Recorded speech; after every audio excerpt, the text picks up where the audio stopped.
Bismillahir-Rahmanir-Rahim. Bismillahir-Rahmanir-Rahim. Alhamdulillahi wahdah. Wassalatu wassalamu ala man la nabiyya ba'dah. Amma ba'd. So Arbaeen-An-Nawawi, rahmatullahi, Imam Nawawi's 40 hadith collection.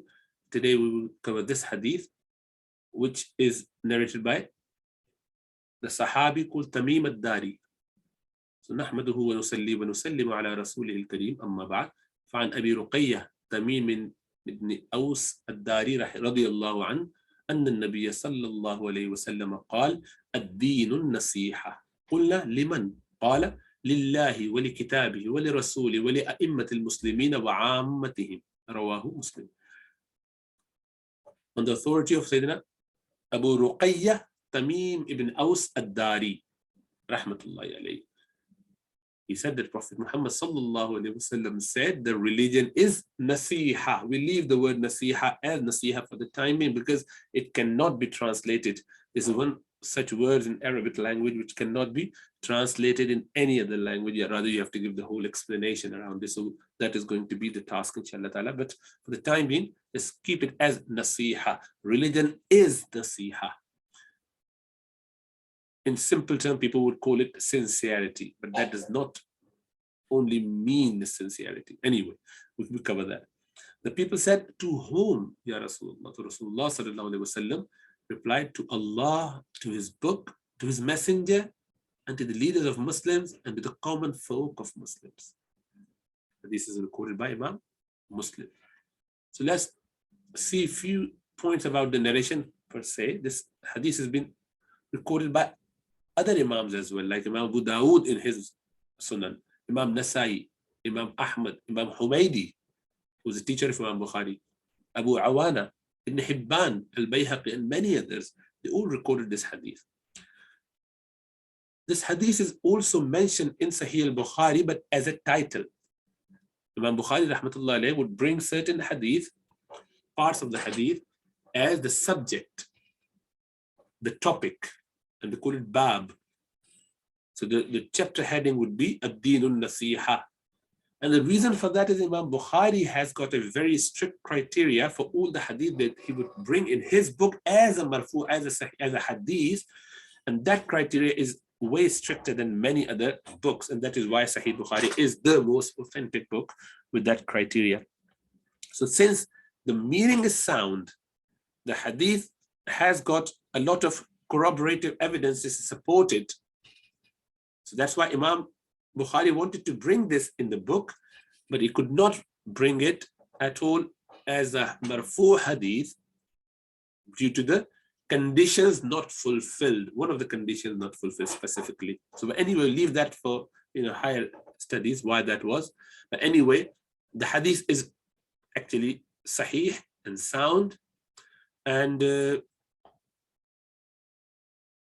this particular narrator was the issue there, but anyway. And many imams. So there are many other hadith that were supported. So hadith is sahih. And by the way, this hadith is also narrated by other sahaba like Abu Hurairah radiallahu ta'ala anhu, Ibn Umar radiallahu ta'ala anhu, Thawban radiallahu ta'ala anhu, Ibn Abbas radiallahu ta'ala anhu. So all of them have narrated the same hadith with different.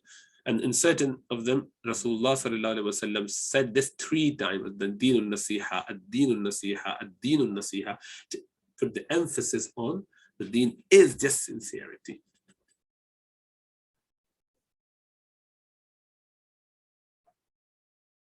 Now some scholars say, if thousands of hadiths of Rasulullah sallallahu alaihi wasallam are lost, this single hadith would be able to guide Muslims. Imam Abu Dawood, rahmatullah alayhi, is mentioned one of the hadith around which all the fiqh revolves, all the fiqh rules go around it. Some scholars say this is 1/4 of the religion, this hadith. Actually, others say it actually encompasses the entirety of the religion of Islam. So who is this Tamim ad-Dari? Tamim ibn Aus ad-Dari, radiyallahu ta'ala anhu. So he is called Abu Ruqayyah as his kunya, agnomen. Abu Ruqayyah is a well-known companion.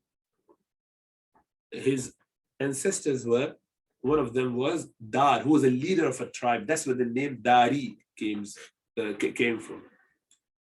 He became Muslim in the year 9 after Hijrah, after the conquest of Makkah in 8, he came. He was a Christian before this, a monk.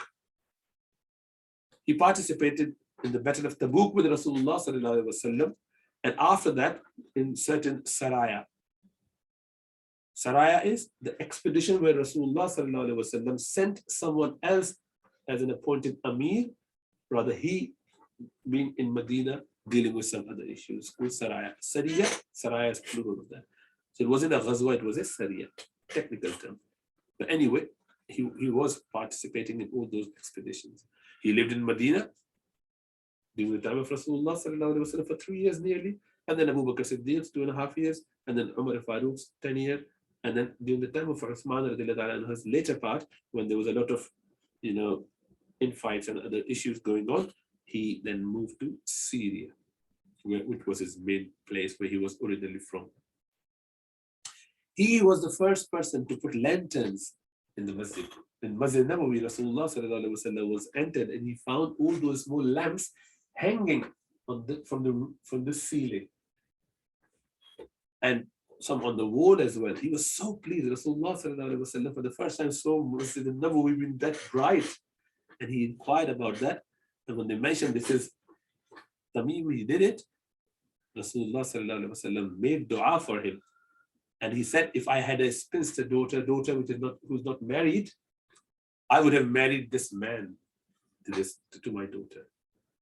Now, obviously, he didn't have any at that point. So Nawfil, radiallahu ta'ala anhu, he is the son of the uncle of Rasulullah sallallahu alaihi wasallam. So Haris ibn Adi, his son Nawfil, he requested to Rasulullah sallallahu alaihi wasallam, I have got a widowed daughter. A daughter, her name is Mughira. She's widowed recently. She's done her iddah. Can I take this opportunity and ask this man to marry my daughter? Rasulullah sallallahu alaihi wasallam said, MashaAllah, marhaba, and they accepted. He accepted it, and the marriage happened and took place in the same gathering. And that's amazing, isn't it? So this Sahabi, Rasulullah sallallahu alaihi wasallam actually did the nikah as well there in that particular gathering. He was expert in Quran. He was part of the compilers of Quran, that team, in the time of Sayyidina Abu Bakr Siddiq and later Sayyidina Uthman. Rasulullah sallallahu alaihi wasallam, while he's still in Medina and they have not conquered Syria or any other part, he said, Ainun is a place in Syria. Around that there is a big piece of land. This is for you. He wrote it down for Tamim. That belongs to you. And this is actually a miracle of Rasulullah sallallahu alaihi wasallam foretelling about this, meaning that it would be conquered in future. He was very particular about his tahajjud prayer and recited Quran a lot. He's one of those few Sahaba, including Sayyidina Uthman, Sayyidina Abdullah bin Zubayr, who would recite a whole Quran in one rakah or in one night. So they, like in one sitting, they could do Quran. Now, general teaching is that people should finish Quran at least in 3 days. There's hadith to support that as well. But for a special, very elect of the elects, they are allowed to do that. Obviously, Sahabi doing it is all based on the teaching. They were given that specific allowance from Rasulullah sallallahu alaihi wasallam. Uthman, Abdullah bin Zubayr, and Tamim al-Dari, and many others. Few others, actually not many. Few others would do that in one night. Majority would do in 7 nights, and certain would do in 3 nights. Okay, and only very few would do in 1 night. For us, it is ideally 10 nights or 7 nights or 3 maximum. Shouldn't do every night unless you are Hafiz and you've been teacher for a long time and you've got plenty of time. So some of the Huffaz would do that even now in the Ramadan only, so that they can have those dedicated time for Quran. So they're in itikaf, so they could do that, not a problem. But other than Huffaz, people should try and avoid, because then you'll be struggling and causing issues. Once he spent whole night crying while reciting this ayah of Surah Jathiyah, subhanallah, and he cried whole night reciting this. During the time of Sayyidina Umar, he was allowed to give this special narrations because he was expert in previous scriptures as well. So he would tell the stories, hikayat, in the masjid. So he would just narrate stories. The Sahaba would listen to it. The Tabi would listen to this. And they were beneficial, obviously. They were given some insight into day-to-day stuff. Rasulullah, Umar, who would normally not allow these things, but he did allow him to do that because he was so good. And he was wise enough to say the right thing. He was very sincere in his action. That's why this hadith, ad-din al-nasiha. So very, very sincere, even for his particular actions. Well, once his student asked, Ya Shaykh, how many rak'at do you pray in tahajjud? He got very upset. He said, why are you prying on this? Don't ask. This is tajassus. Don't do that. It's not good. And you want me to show off? Are you causing me to do that? Don't do that. He didn't mention.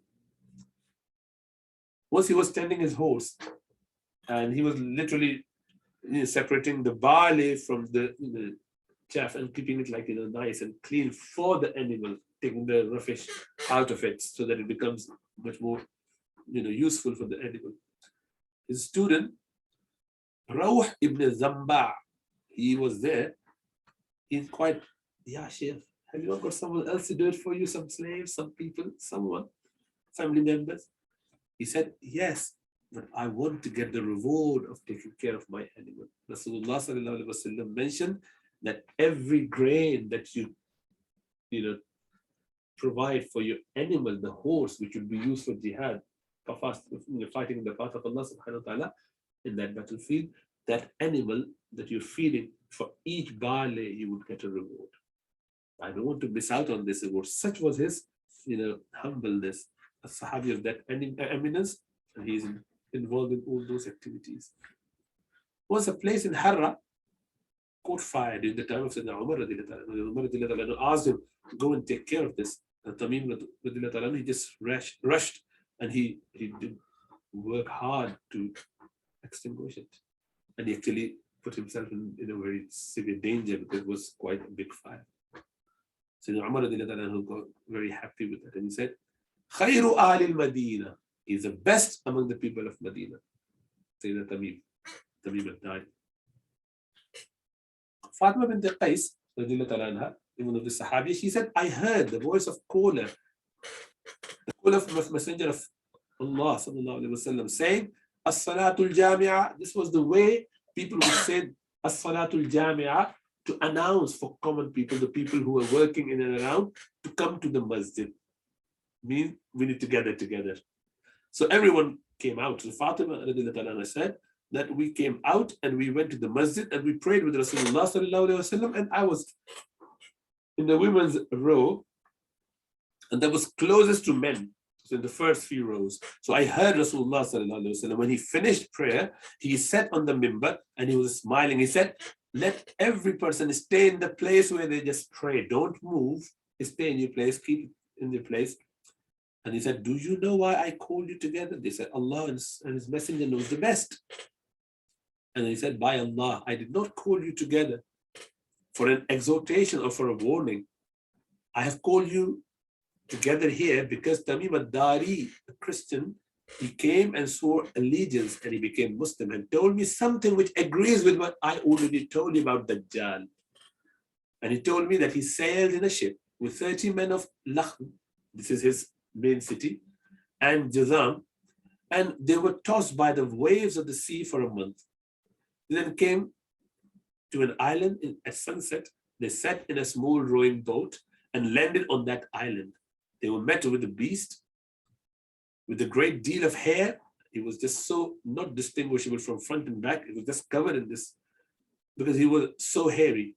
And they said, woe to you. Who are you? And they said, I'm just Sasa. They said, what is a Jassasa? He said, oh people, go to this man in the monastery, for he's keen to know about you. The narrator said, when it named a man, for us, we were afraid of it, lest it be devil. And then we set off, rushing, until we came to that monastery, where we found the hugest men we had ever seen, bound strongly in chains with his hands tied to his neck, and his legs bound from the knees to the ankles with iron shackles. We said, woe to you, who are you? He said, you will soon find out about me. Tell me who you are. They said, we are people from Arabia, Arab, who embarked on a ship, but the sea became wild and the waves tossed us about for 1 month. Then they brought us to this island of yours. We took to the rowing boats and landed on this land. We were met by a beast with that deal. And then all the details they mentioned. And finally he said, came to you, okay. And then he said, the chain person, he said, tell me about the date palm trees of Baisan. We said, what do you want to know about and why do you want to know about them for? He said, I am asking you whether these trees bear fruit. We said, yes. He said, soon they will not bear fruit. He said, tell me about the lake of Tabariya. We said, what do you want to know about it for? He said, is there any water in it? They said, there's a great deal of water in it. He said, soon it will dry up. Then he said, tell me about this spring of Zohar, which is south of Syria. They said, what do you want to know about it? He said, is there water in the spring and do the people grow crops with the water of the spring? We said, yes, there's plenty of water in it and the people grow crops with its water. He said, tell me about the prophet of the unlettered, the prophet of Ummiyin. What has he done? We said, he has left Makkah and he's settled in Yathrib, Medina. He said, do the Arabs fight against him? We said, yes. He said, how did he deal with them? We told him that he had prevailed over the Arabs in his vicinity and they had shown obedience to him. He said to us, has it really happened?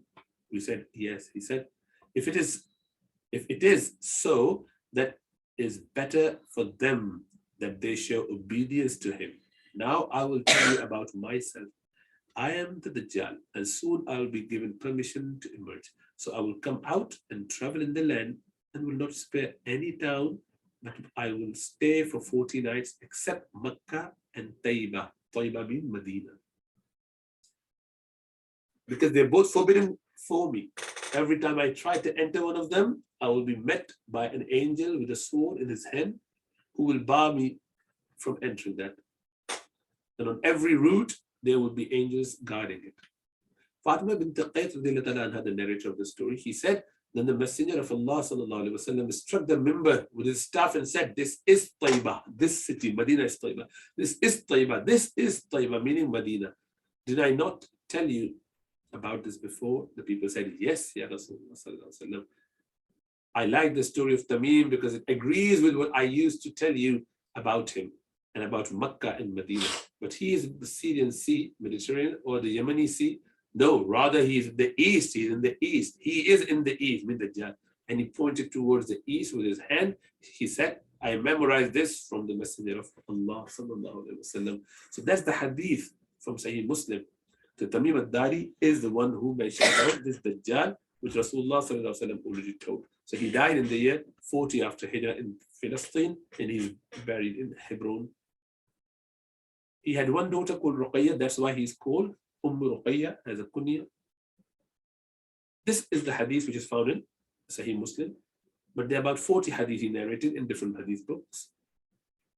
And Anas radiallahu ta'ala, Abdullah ibn Umar radiallahu ta'ala, Abdullah ibn Abbas radiallahu ta'ala, Abu Hurairah radiallahu ta'ala, these are the Sahabi who spent more time with Rasulullah sallallahu alaihi wasallam. Tamim was so intelligent and clever, and he learned from Rasulullah sallallahu alaihi wasallam from 9 after Hijrah to 11 with Rasulullah, so about 2 years really, and within 2 years. And then he managed to learn knowledge to the point that these Sahaba actually narrated from him as well. So he knew a lot more, mashallah. The other Sahaba knew obviously a lot more, but there's certain things that he knew that he could impart to other Sahaba. So he was really a very big Sahabi. May Allah bless him and all the other Sahaba, inshallah. So we talk about the hadith next week. Assalamu alaikum wa rahmatullahi wa barakatuh.